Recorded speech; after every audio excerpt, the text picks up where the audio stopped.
सन्नाटे में डूब गया और हर कोई मुझे मुंह बाएं देखता रह गया। कटे चेहरे ने भी हैरानी में मुंह खोल दिया और कलाई का दर्द तक भूल गया और लड़खड़ाती आवाज में बोला, तेरी पावर रिपेयर है क्या? मुझे समझाने का मन नहीं था, इसलिए हाथ पीछे खींचकर ठंडे लहजे में कहा, इस अपोकलिप्स में असली ताकत ही सबसे बड़ा पासपोर्ट है। अभी अभी दिखाई मेरी बेरहमी और उसके ऊपर ये करिश्माई एबिलिटी, इन दोनों ने कटे चेहरे का हौसला पूरी तरह तोड़ दिया था। इसलिए अब उसकी नजरों में लालच नहीं बल्कि गहरा डर था और वो बोला, बड़े भाई, अभी जो हुआ उसके लिए माफी, क्योंकि मुझे पहचानने में गलती हो गई, तो प्लीज बड़प्पन दिखाइए। मैं कुछ नहीं बोला, बस अपने माँ पापा के पास गया और माँ मुझे देख रही थी, जिसकी नजरों में गर्व भी था, चिंता भी और थोड़ी अजनबियत भी। मैंने उसका हाथ थामा और उसे भरोसा देती नजर से देखा, माँ डरो मत, क्योंकि हम है ना। फिर मैंने उस बड़े बैग से एक सेल्फ हीटिंग राइस बॉक्स, एक सॉसेज और एक बोतल साफ पानी निकाल कर उन्हें दिया और कहा, माँ पापा पहले कुछ खा लो। खाने की खुशबू ने पल भर में सबकी नजरें खींच ली, इसलिए ना जाने कब से भूखे सर्वाइवर्स मेरे माँ पापा के हाथ में खाना देखकर गले में गटकने की आवाजें करने लगे और उनकी नजरों में तीव्र इच्छा साफ झलक रही थी। कटे चेहरे और उसके गुर्गे तो देखते ही रह गए, क्योंकि इस अपोकलिप्स में जहाँ खाना सोने से भी कीमती है, वहाँ मैं यूं ही इतना कुछ निकाल दे रहा था और ये उन्हें दरवाजा ठीक करने से भी ज्यादा हिला गया। ये सब करने के बाद मैंने दोबारा कटे चेहरे की तरफ देखा और कहा, अब से यहाँ जो मैं कहूँगा वही होगा। मेरी आवाज बहुत तेज नहीं थी, फिर भी वो साफ साफ हर किसी के कानों तक पहुँची, इसलिए कटे चेहरे का चेहरा एक बार फड़का और आखिरकार वो थक कर सिर झुका बैठा। फैक्ट्री बेस पर कब्जा जमाना मेरी सोच से कहीं ज्यादा आसान निकला, क्योंकि असली ताकत और अनलिमिटेड रिसोर्सेज के आगे कटे चेहरे का रौब कुछ भी नहीं था। मैंने उन्हें भगाया नहीं, बल्कि सोचा कि इस एपोकलिप्स में मानव शक्ति भी एक रिसोर्स है, इसलिए मैंने उन्हें पहरे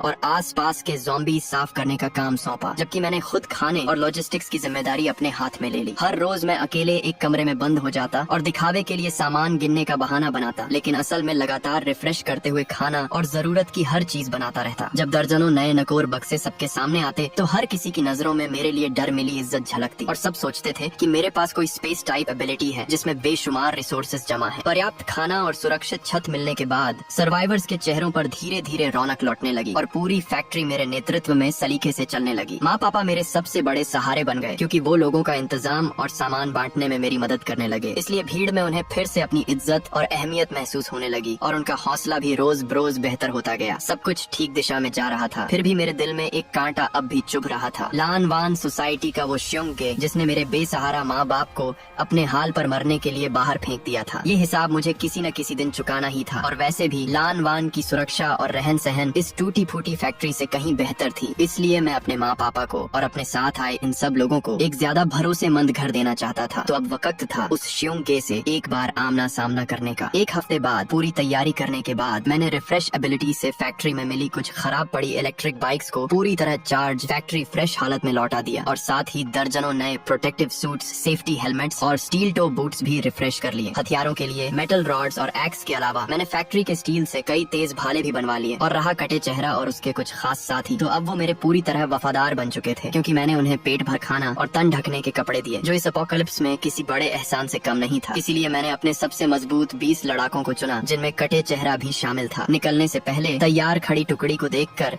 मैंने एक छोटा सा भाषण दिया। इस बार हम भीख मांगने नहीं जा रहे, बल्कि अपनी ही चीज वापस लेने जा रहे हैं, क्योंकि लान वान की मजबूत दीवारें और आरामदेह घर हैं, इसलिए हम वहाँ एक सच्चा सुरक्षित घर बनाएंगे। इसलिए जो मेरे साथ चलना चाहता है गाड़ी में बैठे। कोई भी हिचकिचाया नहीं, क्योंकि मेरी करिश्माई ताकत देख चुकने के बाद उन्हें मुझ पर लगभग अंधा भरोसा हो चुका था। इसलिए 20 लोगों का काफिला धूमधाम से लान वान की तरफ बढ़ चला। जब हम उत्तरी गेट पर पहुँचे तो दीवार पर मौजूद पहरेदारों ने भी हमें देख लिया था और इतनी बढ़िया लैस टुकड़ी देखकर वो सन्न रह गए। कटे चेहरे, तुझे तो निकाल दिया गया था ना, वापस कैसे आ गया? कटा चेहरा अब मेरा पक्का फॉलोवर बन चुका था, इसलिए सीना तान कर पूरे जोश में जवाब दिया, हम श्योंगे से बात करने आए हैं, यानी डील करने। तुम लोग डील करोगे? हाँ। पहरेदार हंस पड़ा। तभी मैं गाड़ी से उतरा और आगे बढ़कर ठंडे लहजे में बोला, श्योंगे को जाकर बता कि लिन चेन आ गया है। उस पहरेदार ने मुझे पहचाना नहीं, लेकिन मुझे सबके बीचों बीच देखकर समझ गया कि मैं कोई अहम शख्स हूँ, इसलिए थोड़ी हिचकिचाहट के बाद उसने वॉकी टॉकी पर ऊपर रिपोर्ट कर दी। जल्द ही उत्तरी गेट खुल गया और श्योंगे अपने आदमियों के साथ बाहर आया। साथ में ली रन दस्ते की कैप्टन चेन यूए भी थी। श्योंगे की नजरें चतुर और घमंडी थीं और हमारी टुकड़ी को देखकर, खासकर हमारे नए नकोर हथियारों और चमकते जोश को देखकर उसकी आंखों में हैरानी और लालच की एक झलक कौंध गई। अरे कौन है भाई? लिन छोटे भाई, कुछ दिनों में ही तो अच्छी खासी कमाई कर ली। श्योंगे, सीधी बात, मैं अपने लोगों को लेकर लान वान में रहना चाहता हूँ। श्योंगे को मानो कोई शानदार मजाक सुनाई दिया, इसलिए जोर से ठहाका लगाने लगा। लिन भाई, नींद पूरी नहीं हुई क्या? क्योंकि लान वान मेरी मेहनत से बना इलाका है, इसलिए तुम लोगों को यहाँ रहने देने की मुझे क्या जरूरत? मेरे पीछे से कटे चेहरे ने एक बक्सा आगे बढ़ाकर खोल दिया और पूरा का पूरा बक्सा ठीक ठाक पैक की गई कंप्रेस्ड बिस्किट से भरा था। इसलिए ये देखते ही श्योंगे की हंसी अचानक रुक गई और पीछे खड़े उसके गार्ड्स भी सन्न रह गए, क्योंकि लान वान की सुरक्षा भले अच्छी हो पर यहाँ मुंह ज्यादा और खाना कम है, और रोजाना का राशन सिर्फ एक टुकड़ा काली रोटी भर होता था। इतना खाना तेरे पास कहाँ से आया? तुझे जानने की जरूरत नहीं, इसलिए मैं सिर्फ इतना पूछ रहा हूँ, डील करेगा या नहीं? शोंगे की आंखें भांपती रहीं और उसने पूछा, किस तरह की डील? बहुत आसान, मेरे लोग यहाँ रहेंगे और हम कुछ खाना देंगे, जबकि तुम सोसाइटी की सुरक्षा संभालो, ताकि हम मिलकर यहाँ का इंतजाम चला सकें। शोंगे का चेहरा सख्त पड़ गया और बोला, छोटे भाई तेरी हिम्मत तो कुछ ज्यादा ही बढ़ गई है, क्योंकि मैं इस बेस का सरगना होकर तो जैसे किसी गुमनाम लौंडे के बराबर कैसे बैठ सकता हूँ, इसलिए नामंजूर। नहीं मानोगे तो हम जबरदस्ती अंदर घुसेंगे। जबरदस्ती? हाँ हाँ, तुम 20-25 लोग। शोंगे ने इशारा किया तो चेन युए और उसके पीछे लीरन दस्ता एक साथ एक कदम आगे बढ़ाया, इसलिए एक भयानक किस्म की सख्ती हवा में फैल गई, क्योंकि लीरन दस्ता इस पूरे लान वान का सबसे तेज हथियार था और हर सदस्य लड़ाई में तपा हुआ एबिलिटी होल्डर था। इसलिए मेरे लोग तनाव में आ गए, फिर भी सिर्फ मैं ही बेफिक्र खड़ा रहा। मैंने चेन युए की तरफ देखा, वही औरत जिसने कभी मेरी मदद की थी, और वो भी मुझे देख रही थी और उसकी नजरों में जिज्ञासा और थोड़ी हैरानी थी। इसलिए मैंने पूछा, कैप्टन चेन, आपको भी लगता है हम अंदर नहीं घुस पाएंगे? चेन युए कुछ पल चुप रही, फिर बोली, मिस्टर लिन, आपकी ताकत बहुत जबरदस्त है, लेकिन लान वान में 200 पहरेदार हैं, इसलिए जबरदस्ती घुसना आपके लिए ठीक नहीं होगा। उसकी बात एक तरह की सद्भावना भरी चेतावनी थी और शोंगे खुश होकर हंस पड़ा। सुन लिया ना, इसलिए ज्यादा शेखी मत बघारो, बल्कि अपना सारा खाना यहाँ सौंप दो, ताकि मैं शायद तुम्हें और तुम्हारे माँ बाप को एक आम रहवासी की तरह अंदर रहने दूं, पर बाकी तेरे ये आदमी जहाँ से आए थे वहीं वापस चले जाएं। यही था उसका जवाब, मेरा सारा सामान निकल जाना और मेरे लोगों को दुत्कार देना। इसलिए सच में उसने बड़ा शातिर हिसाब लगाया था। फिर भी मैं बस हंस पड़ा। लगता है बात करने का कोई फायदा नहीं। मैंने धीरे धीरे अपना दायां हाथ उठाया और उनके पीछे खड़ी सोसाइटी की सबसे ऊंची रिहायशी इमारत की तरफ इशारा किया और उनकी तरफ देखते हुए एक एक शब्द साफ साफ कहा, मैं तुम्हें आखिरी मौका दे रहा हूँ, या तो मुझे अंदर आने दो, वरना मैं वो पूरी बिल्डिंग गायब कर दूंगा। मेरी बात सुनते ही वहाँ एक अजीब सा सन्नाटा छा गया, जो अगले ही पल कान फाड़ देने वाली हंसी में बदल गया। इसलिए शोंगे हंसते हंसते रो पड़ने के करीब आ गया। चेन युए, सुन ले, क्योंकि इस साल का सबसे बड़ा मजाक तो यही सुना। पर चेन युए नहीं हंसी, बल्कि वो बस मुझे गौर से देखती रही और नजरों में गहरी गंभीरता थी, क्योंकि उसे कहीं न कहीं लग रहा था कि मैं मजाक नहीं कर रहा, और सच में मैं मजाक नहीं कर रहा था। इसलिए हंसी रोकर मैंने उल्टी गिनती शुरू कर दी, 3, 2। तो शोंगे के चेहरे की मुस्कान थोड़ी सिकुड़ गई और हंसी थम गई। इसलिए सब एक दूसरे को देखने लगे, क्योंकि कुछ अजीब सा महसूस होने लगा था। वो 30 मंजिला ऊंची इमारत लान वान की सबसे मशहूर पहचान थी और ज्यादातर पहरेदारों के परिवार भी वहीं रहते थे। इसलिए जैसे ही मैं एक तक पहुंचा, शोंगे डर छिपाते हुए कमजोर आवाज में दहाड़ा, बकवास बंद कर, पकड़ो इसे। पर तब तक बहुत देर हो चुकी थी, क्योंकि जैसे ही मेरी गिनती पूरी हुई, मैंने अपनी एबिलिटी एक्टिवेट कर दी और इस बार सिर्फ 1 मीटर के दायरे में नहीं, बल्कि इसकी सीमा को पूरी तरह बिना किसी रोके अपनी हद तक फैला दिया। सैकड़ों मीटर दूर खड़ी उस विशाल इमारत की तरफ देखकर मन ही मन बोला, रिफ्रेश, और पूरी दुनिया मानो म्यूट हो गई। इसलिए सैकड़ों दहशत भरी आंखों के सामने वो ऊंची आसमान छूती 30 मंजिला इमारत जैसे सिग्नल गड़बड़ किसी टीवी स्क्रीन की तरह बुरी तरह टिमटिमाने लगी। उसकी बनावट धुंधली, पारदर्शी होने लगी और बस 1 सेकंड में वो पूरी इमारत अंदर की हर चीज के साथ यूं गायब हो गई जैसे कभी थी ही नहीं। इसलिए पीछे बस एक खाली सूनी नींव बच गई, मानो वो इमारत कभी वजूद में ही नहीं थी। हर किसी का चेहरा वहीं जम गया, चाहे हैरानी हो, खालीपन हो, या फिर एक ऐसी दहशत जिसे शब्दों में बयान नहीं किया जा सकता। शोंगे के आदमी पूरी तरह टूट गए, इसलिए हथियार फेंककर चीखते चिल्लाते इधर उधर भागने लगे, जैसे किसी कयामत से बच रहे हों। जबकि शोंगे खुद जमीन पर बैठ गया, चेहरा राख जैसा सफेद पड़ गया और होंठ कांपते रहे, फिर भी एक शब्द तक मुंह से नहीं निकला। इसलिए उसकी फख्र वाली 200 लोगों की गार्ड फौज पल भर में बिखर गई। चेन युए और उसका लीरन दस्ता भले टूटे नहीं, फिर भी हर किसी के चेहरे पर हैरानी और दहशत साफ लिखी थी। और चेन युए का तांग चाकू पकड़ा हाथ हल्के हल्के कांप रहा था। उसने मुझे देखा और उसकी नजरें अब पूरी तरह बदल चुकी थी, क्योंकि अब वो मुझे किसी थोड़े दमदार सर्वाइवर की तरह नहीं, बल्कि जैसे किसी इंसानी शक्ल में घूमते किसी चमत्कार की तरह देख रही थी। मैंने धीरे से अपना हाथ नीचे किया और कीचड़ में गिरे लालची शोंगे के सामने चल कर गया, तो उसने सिर उठाया और किसी राक्षस को देखने जैसी नजरों से मुझे देखा, जबकि पूरा शरीर छलनी की तरह कांप रहा था। अब मैं अपने लोगों को अंदर ला सकता हूँ। शोंगे ने बिना रुके सिर हिला दिया, इसलिए मैंने उसकी परवाह नहीं की, बल्कि मुड़कर पीछे खड़े अब भी सन्न पड़े कटे चेहरे और बाकी लोगों से कहा, शहर में चलो। मेरे साथी जैसे नींद से जागे और उनकी नजरों में मेरे लिए एक जुनूनी कस्म की भरी उमड़ आई, क्योंकि उन्हें पता था उनका लीडर ताकतवर है, पर उन्हें अंदाजा नहीं था कि इस हद तक। इसलिए एक पूरी इमारत को मिटा देना ये कैसी असीम शक्ति है, और ऐसे नेता के साथ इस अपोकलिप्स में जीना क्यों मुश्किल होगा। हम सब लान वान के हर किसी की दहशत भरी नजरों के बीच धूमधाम से सोसाइटी में दाखिल हुए और अब हमें रोकने की हिम्मत किसी में नहीं बची थी, जबकि चेन युए और उसका दस्ता चुपचाप हमारे पीछे पीछे चलते रहे, जैसे हमारी अगवानी कर रहे हों। मुझे पता था कि आज से लान वान पर मेरा राज हो चुका है। लान वान पर कब्जे के बाद मैंने सबसे पहला काम किया, यानी हिसाब चुका करना। इसलिए शोंगे और उसके धौंस जमाने वाले खास गुर्गों को मैंने कैद कर लिया। मैंने उन्हें मारा नहीं, बल्कि बस उनकी एबिलिटी खत्म कर दी, क्योंकि मेरी रिफ्रेश एबिलिटी अब इवॉल्व होकर जीवित शरीर पर भी काम करने लगी थी। इसलिए मैं अब किसी इंसान के शरीर को रिफ्रेश करके उसे सबसे सेहतमंद हालत में लौटा सकता था। और स्वाभाविक तौर पर मैं उसके अंदर मौजूद एबिलिटी कोर को भी रिफ्रेश करके उसे अवेकनिंग से पहले वाली शुरुआती हालत में लौटा सका था। जब शुंग एक फायर एबिलिटी होल्डर से एकदम मामूली कमजोर मोटे आदमी में बदल गया तो उसकी हिम्मत पूरी तरह टूट गई। रहा चेन युए और उसका ली रन दस्ता, तो उन्हें मैंने अपनी तरफ खींचने की कोशिश की क्योंकि वो सच्चे लड़ाके थे और जमीर वाले लोग थे, इसलिए ऐसी ताकत इस अपोकलिप्स में मिलना मुश्किल था। चेन युए के सामने ही मैंने उसकी लड़ाई से भोथरी हो चुकी तांग चाकू को रिफ्रेश किया और साथ ही एक्सपायर होने वाली सूजन की दवाई को भी रिफ्रेश करके बिल्कुल ताजी दवा बना दिया। इसलिए चेन युए ये सब देखकर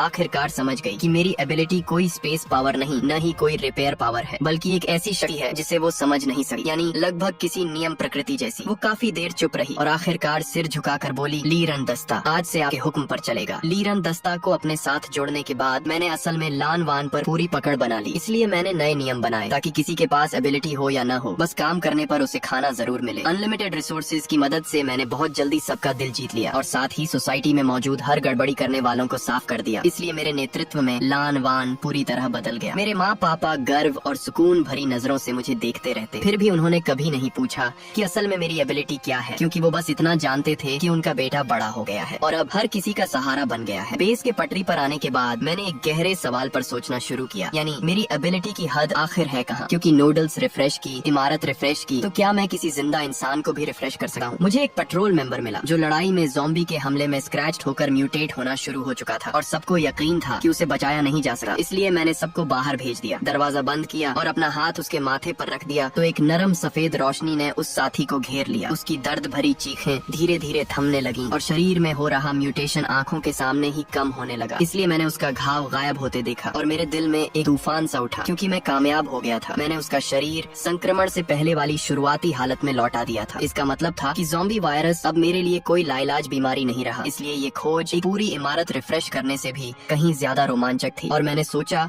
कि अगर मैं ज़ॉम्बी वायरस को ठीक कर सकता हूँ तो क्या इसका मतलब ये नहीं कि मैं और भी बहुत सारे लोगों को बचा सकता हूँ, बल्कि शायद इस पूरे अपोकलिप्स को ही खत्म कर सकता हूँ। मेरे दिल में एक बहुत बड़ी योजना आकार लेने लगी, पर उससे पहले मुझे एक निजी हिसाब चुकता करना था। इसलिए मैंने चेन युए को बुलाया और पूछा कि क्या उसे लीहो नाम के सर्वाइवर ग्रुप के बारे में कोई खबर है, यानी वही D rank fire ability holder chain यान और मेरी पूर्व गर्लफ्रेंड जांग टिंग वाला ग्रुप। चेन युए ने नक्शा निकालकर शहर के पूरब में एक बड़े सुपरमार्केट की तरफ इशारा किया और बताया, जानकारी के मुताबिक वो लोग वहाँ काबिज है क्योंकि शहर के पूरब का सबसे बड़ा ग्रुप है ये और इनका सरगना है चेन यान, यानी डी रैंक का सबसे शक्तिशाली फायर कंट्रोलर। मेरी आंखों में ठंडी चमक औंधी और मैंने कहा, कल हम अपने पड़ोसियों से मिलने चलेंगे। अगले दिन मैं बस चेन युए और उसका दस्ता साथ लेकर निकला। इसलिए हम एक रिफ्रेश किए हुए आर्मर्ड एसयूवी में सवार होकर रास्ते में जो भी आया उसे रौंदते हुए उस बड़े सुपरमार्केट तक जा पहुँचे। सुपरमार्केट को अब एक मजबूत किले में बदला जा चुका था और दीवार पर हथियार बंद पहरेदार भरे थे, इसलिए हमारा आना देखते ही वो चौकन्ने हो गए। कौन हो तुम लोग? नाम बताओ। चेन युए ने खिड़की से सिर निकालकर तेज आवाज में कहा, लान वान बेस से लिन चेन, चेन यान लीडर से मिलने आए हैं। दीवार पर मौजूद लोगों ने शायद मेरा नाम नहीं सुना था, पर लान वान बेस का नाम वो अच्छी तरह जानते थे। इसलिए थोड़ी देर बाद सुपरमार्केट का गेट खुला और लाल जैकेट पहने एक आदमी बाहर आया, जबकि उसके पीछे चापलूसी करती झांग टिंग चली आ रही थी। कुछ महीनों में झांग टिंग की हालत काफी अच्छी दिखती थी, इसलिए मुझे देखते ही वो एक पल को चौंकी। फिर उसके चेहरे पर बेधड़क तंज और घमंड की मुस्कान फैल गई, क्योंकि शायद उसे अब भी लगता था कि मैं वही बेचारा उसकी हिफाजत का मोहताज इंसान हूँ। चेन यान ने भी मुझे ऊपर से नीचे देखा, खासकर मेरे पीछे खड़ी चेन युए और ली रन दस्ते को देखते ही उसकी आंखों में हल्की सी झिझक आई, पर उससे कहीं ज्यादा हिकारत थी। लान वान कभी नहीं सुना, क्योंकि हम यहाँ फालतू लोगों को नहीं रखते, इसलिए इतना ही करता हूँ कि अपनी गाड़ी और सामान छोड़कर चलते बनो। उसकी बात बेहद घमंड से भरी थी, क्योंकि उसे लगता था कि उसकी डी रैंक फायर एबिलिटी के आगे किसी से डरने की जरूरत नहीं। इसलिए झांग टिंग भी शेर की खाल पहनकर बोल पड़ी, सुना लेन, पुराने रिश्ते का लिहाज करके कहती हूँ, इसलिए इतनी बेइज्जती मत करवाओ, क्योंकि आज तुम चेन यान की जूती उठाने के भी लायक नहीं हो। मैं उसकी छोटी सोच भरी खुद पर इतराती शक्ल देखकर हंस पड़ा और कहा, झांग टिंग, याद है तूने मुझे कौन सा खाली डिब्बा फेंका था? झांग टिंग चौंक गई, क्योंकि उसे समझ नहीं आया मैं ये अचानक क्यों पूछ रहा हूँ। इसलिए बोली, कौन सा डिब्बा? याद नहीं, इसलिए जल्दी चलते बनो और यहाँ खड़े होकर नजरों में मत गड़ो। मैंने अपनी हंसी रोकी और नजरें बदल गईं। तुझे याद नहीं, पर मुझे बहुत अच्छे से याद है, इसलिए आज मैं तुझसे वही चीज खिलवाने आया हूँ। झांग टिंग को मानो कोई बड़ा मजाक सुनाई दिया, इसलिए उंगली दिखाकर जोर से हंसने लगी। लेन, तेरा दिमाग खराब हो गया है क्या? मुझसे डिब्बा खिलवाएगा? तेरी हिम्मत कैसे हुई? चेन यान भी बाहें बांधे व्यंग्य में मुस्कुराया और बोला, छोकरे, जबान तो बड़ी लंबी है तेरी, इसलिए लगता है तुझे थोड़ा सबक सिखाना पड़ेगा, क्योंकि तुझे पता ही नहीं है मौत कैसे लिखी जाती है। बात खत्म होते ही उसकी हथेली पर एक दहकता हुआ अग्नि गोला बनने लगा और गर्मी हवा में साफ महसूस होने लगी। इसलिए लीरन दस्ते के सिपाही फौरन डिफेंसिव पोस्चर में आ गए। फिर भी बस मैं और चेन युए एक जगह खड़े रहे बिना हिले। मैंने उसकी हथेली में जलते अग्नि गोले को को देखा और सिर हिलाया। बस इतनी सी औकात है, बहुत कमजोर। यही कहते हुए मैंने हाथ उठाया तो चेन यान की हथेली में जल रहा वो अग्निगोला जैसे किसी हवा में बुझी हुई मोमबत्ती की तरह पल भर में बुझ गया। चेन यान के चेहरे की इतराती मुस्कान वहीं जम गई और यकीन न करते हुए उसने अपनी खाली हथेली को घूरा। कैसे हुआ ये? मेरी आग कहाँ गई? उसने दोबारा एबिलिटी एक्टिवेट करने की कोशिश की, लेकिन चाहे कितनी भी कोशिश करे जरा सी भी चिंगारी नहीं जगा पाया। इसलिए उसकी फखर वाली फायर कंट्रोलिंग एबिलिटी पूरी तरह गायब हो चुकी थी। तूने मेरे साथ क्या किया? चेन यान डर से चीख कर उंगली दिखाने लगा। मैंने उसे जवाब नहीं दिया, बस अपनी नजरें उस डर से पथराई झांग टिंग की तरफ घुमाई और पूछा, अब बता मेरी हिम्मत कैसे हुई? झांग टिंग के होंठ कांप रहे थे और चेहरे का रंग उड़ चुका था, क्योंकि उसे नहीं पता था असल में क्या हुआ। फिर भी उसने अपनी आंखों से देखा था कि वो डरावनी फायर एबिलिटी मेरे सामने बिना आवाज किए बुझ चुकी थी। इसीलिए डर ने उसकी जबान बंद कर दी। चेन युए ने चेन यान को किसी कुत्ते बिल्ली की तरह मेरे सामने पटक दिया, इसलिए वो घुटनों के बल गिर कर रोते हुए माफी मांगने लगा। फिर भी मैं उसकी इस बेबसी को देख रहा था और दिल में कोई हलचल नहीं थी। जेब से एक चीज निकाली, यानी एक छपट्टा सा मसालेदार रेड कुक्ड बीफ फ्लेवर वाला नूडल्स का डिब्बा, वही डिब्बा जो कभी उसने मुझे फेंका था और मैं इसे तब से संभाल कर रखे था। इसलिए मैंने कहा रिफ्रेश, और वो खाली डिब्बा पल भर में एकदम नई पैकिंग वाली नूडल्स में बदल गया। मैंने पैकिंग फाड़कर नूडल्स और मसाला पाउच निकाल दिए और बस वो खाली कागज का कप बचा लिया और उसे झांग टिंग के सामने जमीन पर रख दिया। झांग टिंग ने जमीन पर पड़े उस खाली कप को देखा तो उसका चेहरा मुर्दे से भी ज्यादा बेजान पड़ गया, क्योंकि वो जान गई कि मैं मजाक नहीं कर रहा। कांपते हाथों से उसने वो कागज का कप उठाया और सबकी नजरों के सामने मजबूरन उसे खा लिया। इसलिए उसकी आंखों से आंसू और नाक से पानी बहकर पूरे चेहरे पर फैल गए। चेन यान ये सब देख रहा था, इसलिए आखिरकार उसे एहसास हो गया कि उसने किस हद तक डरावनी हस्ती से पंगा लिया है, तो उसके भी घुटने ढीले पड़ गए और वो भी झुककर घुटनों पर आ गिरा। मैंने उसकी तरफ देखा तक नहीं, बस चुपचाप झांग टिंग को घूरता रहा जब तक उसने पूरा कागज का कप पैकिंग समेत पूरी तरह निगल नहीं लिया। लीहुओ बेस का पतन मेरी सोच से भी आसान निकला, क्योंकि अपने लीडर की एबिलिटी खोकर और मेरे हथकंडों से बुरी तरह डर कर उन्होंने लगभग बिना किसी विरोध के हार मान ली। इसलिए मैंने दोनों बेस को मिला दिया और लान वान बेस अब शहर के पूरब का सबसे ताकतवर सर्वाइवर ग्रुप बन गया। झांग टिंग का हिसाब चुका करने के बाद मैंने अपनी पूरी ऊर्जा बेस के विकास और अपनी एबिलिटी की रिसर्च में लगा दी, क्योंकि अगर ये बात बाहर फैल गई कि मैं ज़ॉम्बी वायरस ठीक कर सकता हूँ तो पूरी दुनिया में हलचल मच जाएगी। इसलिए जब तक पर्याप्त सेल्फ डिफेंस कैपेबिलिटी न हो, ये राज छुपा कर रखना ही समझदारी थी। मैंने एक सीक्रेट मेडिकल लैब शुरू किया जिसकी देखभाल मेरे माँ पापा करते, जहाँ उन लोगों का इलाज होता जो संक्रमित होकर भी बचाए जा सकते थे। इसलिए हर वो इंसान जिसे मैंने ठीक किया वो मेरा तहे दिल से एहसानमंद बन गया और मेरा सबसे वफादार फॉलोअर बन गया। इसलिए मेरी ताकत बर्फ के गोले की तरह बढ़ती चली गई। इस दौरान मेरा सामना और भी बहुत सी सर्वाइवर फोर्सेस से हुआ, इसलिए दोस्तों के लिए मैंने रिसोर्सेज और मदद दी, जबकि दुश्मनों के लिए मैं कभी नरमी नहीं दिखाता। लीन चेन नाम धीरे धीरे एक लेजेंड बन गया। इसीलिए कोई कहता कि मैं दुनिया बचाने वाला उद्धार करता हूँ तो कोई कहता कि मैं दुनिया मिटाने वाला दानव हूँ। पर वो कुछ भी कहें, एक सच्चाई को कोई झुठला नहीं सका। मैं इस अपोकलिप्स की सबसे ऊंची चोटी पर पहुँच चुका था। अपोकलिप्स का 5वां साल आते आते लान वान बेस अब बढ़कर 1 लाख की आबादी वाला विशाल शहर बन चुका था और हमारे पास मजबूत डिफेंस सिस्टम था, साथ ही खुद मुख्तार खेती बाड़ी थी और एक ऐसा समाज था जिसमें व्यवस्था वापस लौट आई थी। इसीलिए यहाँ लोगों के चेहरों पर